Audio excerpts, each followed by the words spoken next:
ان کے تمام قونصلیٹ خانے افغانستان میں بند ہو گئے، کابل کا سفارت خانہ بند ہو گیا، اپنے سارے لوگوں کو اٹھا کے ہندوستان لے گئے ہیں جو افغانی تھے، ان کے لائک مائنڈڈ اور ان کے لیے کام کرتے تھے، جتنے بھی جو سبوٹاج کرنے والے کام تھے وہ سارے وہ کرتے تھے۔ ان کا لک آفٹر کا مسئلہ، ان کا فردر کہاں پہ رکھنا ہے، کیا ساری عمر انڈیا میں رکھنا ہے، یہ ساری چیزیں ان کے لیے وبال جال بنی ہوئی تھی۔ پھر اندر ایک لڑائی شروع ہو چکی ہے انڈیا کے اندر، جیسے ادھر امریکی اسٹیبلشمنٹ کے درمیان، اسی طریقے انڈیا میں بھی یہی کام ہو رہا ہے۔ تو اب روس کے ذریعے، ماسکو کے ذریعے واپس گھسنا چاہ رہے ہیں، لیکن اس کے بدلے میں ظاہر ہے ماسکو کو کچھ دینا پڑے گا۔ اور ماسکو اور چائنا آپ کو معلوم ہے کہ آج کل ایک ہیں، اور چائنا کے مفادات کو ہٹ کیے بغیر یا چائنا کے مفادات اگر متاثر ہوتے ہیں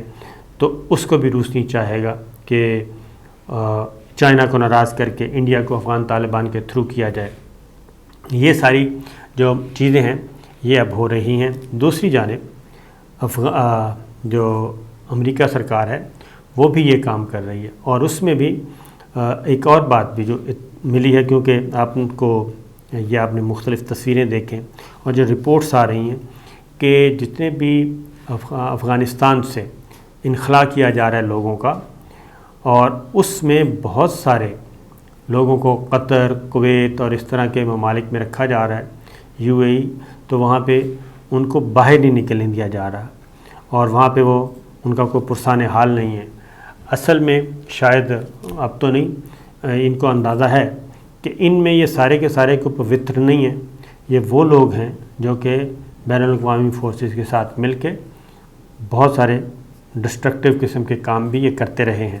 اور ان پہ کوئی اعتبار نہیں کر سکتا۔ ادھر پریزیڈنٹ ٹرمپ نے بھی یہ کہا ہے کہ ان کو آپ امریکہ میں لا کے بسا کے، یہ قابل اعتبار نہیں ہیں، یہ افغان انہوں نے ہمیں شکست دی ہے اور یہ انہی کا خون ہے، تو ان کو بھی آپ ادھر نہ آنے دیں۔ تو یہ وہاں پہ بھی یہ چیزیں چل رہی ہیں، لیکن جو ابھی تک صورتحال یہ ہے، اب دیکھتے ہیں کہ افغان طالبان کس حد تک آتے ہیں، کیونکہ جو انڈین میڈیا ہے اور انڈین نیریٹو ہے وہ تو پوری دنیا میں وہی جا رہا ہے کہ وہ سپورٹ کر رہے ہیں شمالی اتحاد کو، احمد مسعود کو، اور احمد مسعود کی کامیابی کی خبریں جو ہیں وہ بریکنگ نیوز کے طور پہ نشر کی جا رہی ہیں۔ پھر ایک اور اطلاع بھی آئے کہ یہ دلی سرکار جو سوچ رہی ہے اور اس کے ساتھ موجود ہیں، کیونکہ امریکہ، G7، یہ سارے یورپی یونین یہ پابندیاں عائد کریں گے، لیکن ساتھ ہی کچھ کوشن رکھیں گے انڈائریکٹلی ان کو سپورٹ کرنے کی، کہ یہ بالکل ہی ہاتھ سے نہ نکل جائیں اور یہ ساری جو سپیس ہے وہ چائنا اور رشیا نہ لے جائے اور ایران نہ لے جائے، کیونکہ ایران نے مفت تیل کی فراہمی شروع کر دی ہے افغان طالبان کو اور ان کی ضروریات پوری ہو رہی ہیں۔ تو یہ ساری چیزیں بڑی مزے کی چل رہی ہیں، کوئی فائدہ کوئی نقصان، تو گڑبڑ کہیں بھی کسی وقت بھی ہو سکتی ہے۔ تو افغان طالبان کا معاملہ جو لیٹسٹ ہے جی وہ یہی ہے کہ پنشیر بہرحال ابھی تک گلے کی ہڈی بنا ہوا ہے، اور احمد مسعود ابھی تک جو آخری اطلاع کے مطابق وہ کچھ ڈیمانڈز زیادہ کر رہے ہیں۔ وہ کہتے ہیں کہ ہم مرکزی حکومت کے تابع تو ہو سکتے ہیں، لیکن اس کے بدلے میں ہمیں کچھ وزارتیں، امپورٹنٹ وزارتیں چاہیے، اور وہ اہم وزارتیں ہوں گی تو ہم آپ کی حکومت کو مانیں گے۔ اب یہ پراکسی جو ہے وہ وہاں سے شروع کی جا رہی ہے، تو افغان طالبان کے لیے بڑا امتحان ہے کہ وہ مستقبل میں کیا کریں گے۔ اور اگلی بات جو میں آپ کو بتانے چاہ رہا تھا کہ یہ ایک پیکج تھرو انڈیا آفر کیا جائے گا افغان طالبان کو، کہ ہمارے پاس 2 ارب 3 ارب ڈالر کا، کہ جتنے بھی ہمارے پروجیکٹس چل رہے ہیں انڈیا کے زیر تکمیل ہیں وہ ہم سب کرتے ہیں، ان کو پورا کرتے ہیں، اور اس کے ساتھ ہی کوئی ذرا میل ملاپ، اور اس کے بدلے میں وہ کہے گا کہ ہمیں قونصلیٹ خانے کھولنے کی اجازت دی جائے، اور یہ ایک ادروائز ایک پیکج تیار کیا جا رہا ہے۔ تو افغان طالبان کا بھی مستقبل میں امتحان ہے اور انڈین سرکار کا بھی، اور دیکھنا یہ ہے کہ اس میں معاملہ کہاں تک جاتا ہے۔ دوسری جانب امریکہ، یورپی یونین اور یہ تمام ممالک، برطانیہ، یہ کیا سوچ رہے ہیں یہ سوچ رہے ہیں کہ جناب اگر افغانستان کو ہم نے بالکل خالی چھوڑ دیا اور ان پر معاشی پابندیاں عائد کیں اور ان سے راہ و رسم نہ بڑھائے تو یہ سب کچھ، بلکہ سب کچھ نہیں، کافی کچھ ان کے ہاتھ سے نکل جائے گا۔ نمبر 1 تو یہ کہ جو اس خطے کو انڈیپینڈنس حاصل ہوگی، خود مختاری حاصل ہوگی، وہ خطرناک ہوگی مستقبل کے لیے۔ اور اگلی بات یہ کہ اس وقت افغانستان میں جی $1 ٹریلین کی معدنی دولت موجود ہے، $1 ٹریلین کی، یعنی 1 ٹریلین سے مراد ہے 1000 ارب ڈالر یہ معدنیات موجود ہیں، اور ان سے فائدہ اٹھانے کے لیے چین بھی تیار ہے، روس بھی تیار ہے، اور ان معدنیات کو نکالنے کے لیے، اور اگر یہ معدنیات نکل گئیں، ان کا استعمال شروع ہو گیا تو پھر افغانستان کو کسی چیز کی ضرورت نہیں پڑے گی۔ اسی طریقے سے جیسے پاکستان میں بھی بہت سے زیر زمین خزانے ہیں، اس میں آئل بھی ہے، تیل پٹرولیم مصنوعات بھی ہیں، گیس بھی ہے، توانائی کے ذخیرے ہیں، سونا ہے، تانبا ہے، بہت کچھ ہے، لیکن اس کو استعمال کون کرے؟ اسی طریقے سے افغانستان میں بھی ایک محتاط اندازے کے مطابق یہ عالمی ایجنسیاں بتا رہی ہیں، ہم نہیں بتا رہے، کہ $1 ٹریلین یعنی کہ 1000 ارب ڈالر کی معدنیات موجود ہیں، اور یہ دنیا کی چند بڑی طاقتوں میں سے ایک ہو سکتی ہے افغانستان، اگر یہ سب کچھ اویل کر لیا جائے۔ اور یہ 2010 میں جی امریکی فوجی ماہرین اور ماہرین ارضیات کی ایک رپورٹ منظر عام پہ آئی ہے، اور جس میں واضح طور پہ بتایا گیا ہے کہ افغانستان جو بظاہر دنیا کے لیے غریب ترین ممالک سے ایک ہے، لیکن اس میں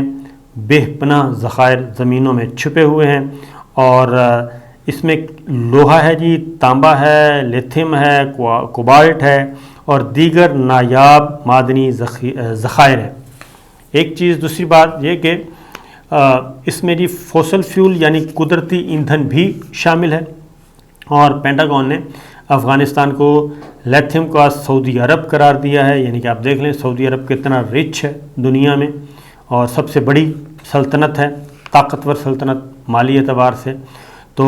یہ افغانستان کو بھی سعودی عرب کے برابر کا درجہ دیا جا رہا ہے، اور یہ پیشن گوئی کی گئی ہے کہ اس شورش زدہ ملک میں لیتھیم کے ذخائر بولیویا کے برابر ہو سکتے ہیں، اور لیتھیم الیکٹرانک کاروں، اسمارٹ فونز اور لیپ ٹاپ کی بیٹریوں میں استعمال ہوتا ہے، اور اس کی مانگ سالانہ 20% تک اس میں اضافہ ہو رہا ہے۔ اور یہ ایک چارٹ باقاعدہ طور پہ دیا گیا ہے کہ اس میں کیا کیا ہے۔ دوسری جانب یہ تانبے کی مانگ میں کرونا وائرس کی عالمی وبا کے نتیجے میں معاشی بحالی کے دوران سالانہ 43% اضافہ ہوا ہے، اور مستقبل میں افغانستان کی معدنی دولت کا 1/4 سے زیادہ حصہ تانبے کی کان کنی کی سرگرمیوں کو بڑھانے سے حاصل کیا جا سکتا ہے۔ اب اگلا جو جھٹکا ہے، وہ کھڑکا، وہ ہے چین، دھڑکا لگا ہوا ہے چین کی جانب سے جی۔ گزشتہ ہفتے کے دوران کابل پر قبضے کے بعد مغربی ممالک نے ان کے ساتھ کام نہ کرنے کی دھمکی دی تھی، لیکن چین، روس اور پاکستان اس عسکریت پسند کے ساتھ کاروبار کرنے کے لیے انتظار میں ہے، یعنی کہ افغان طالبان کے ساتھ کام کرنے کے لیے تیار ہیں چین، روس، پاکستان، اور وہ بڑا غیر ملکی سرمایہ کار چین ہے، وہ کہتا ہے جناب ہم موجود ہیں، اور ہم اپنی تمام تر توانائیاں استعمال کریں گے، اور معدنیات سے مالا مال اس ملک کو ہم بھی فائدہ اٹھائیں گے، اور افغانستان کے عوام کو بھی فائدہ اٹھانے دیں گے۔ اور اس سلسلے میں اب یہ مغربی ذرائع ابلاغ کی رپورٹ ہے کہ ملا غنی برادر نے کہا کہ چین کا مستقبل میں افغانستان کی تعمیر نو اقتصادی ترقی میں اہم کردار ادا کر سکتا ہے، یعنی یہ وہ چیز ہیں جو چین نے آفرز کی ہیں اور روس نے آفرز کی ہیں افغان طالبان کو۔ اور جب ماسکو کا وزٹ ہوا، جب بیجنگ کا وزٹ ہوا، تو اس میں کہا تھا کہ اگر امریکہ اور یورپی ممالک اور مغرب آپ پر پابندیاں عائد کرتا ہے تو اسے گھبرانے کی ضرورت نہیں ہے، ہمارے ساتھ آپ طویل دورانیے کی اقتصادی شراکت داری کریں۔ نئی شاہراہ ریشم پر ایک اور سٹاپ، چین کے سرکاری میڈیا بھی اس سے چہمگوئیاں کر رہے ہیں کہ افغانستان بیجنگ حکومت کے بیلٹ اینڈ روڈ انیشیٹو سے کس طرح مستفید ہو سکتا ہے، وہ ایک الگ مصیبت بنی ہوئی ہے، اور وسط ایشیائی ریاستوں تک جانا یہ آپ کو پتہ ہے، معلوم ہے۔ اب پاکستان کا مفاد جی، وہ کہتے ہیں کیا ہو سکتا ہے پاکستان کا مفاد؟ آپ کو پتہ ہی ہے جی کہ پاکستان اور افغانستان ایک دوسرے سے جڑے ہوئے ہیں، اور صرف افغانستان درمیان میں، اور اس کے بعد پھر سینٹرل ایشیا ریاستیں اور پوری دنیا تک اقتصادی رسائی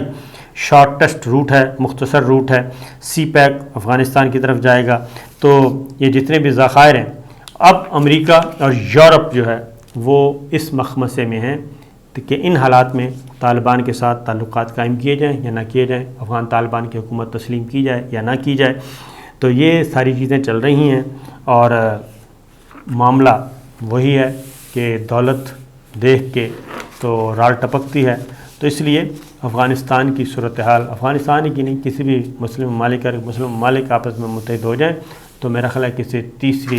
چیز کی ضرورت باقی نہیں بچتی۔ تو یہ ہیں معاملات جناب۔ تو دیکھیے بڑا دلچسپ کھیل ہے، آنے والے دنوں میں اور بھی دلچسپ ہوگا۔ اجازت دیجیے، اللہ حافظ۔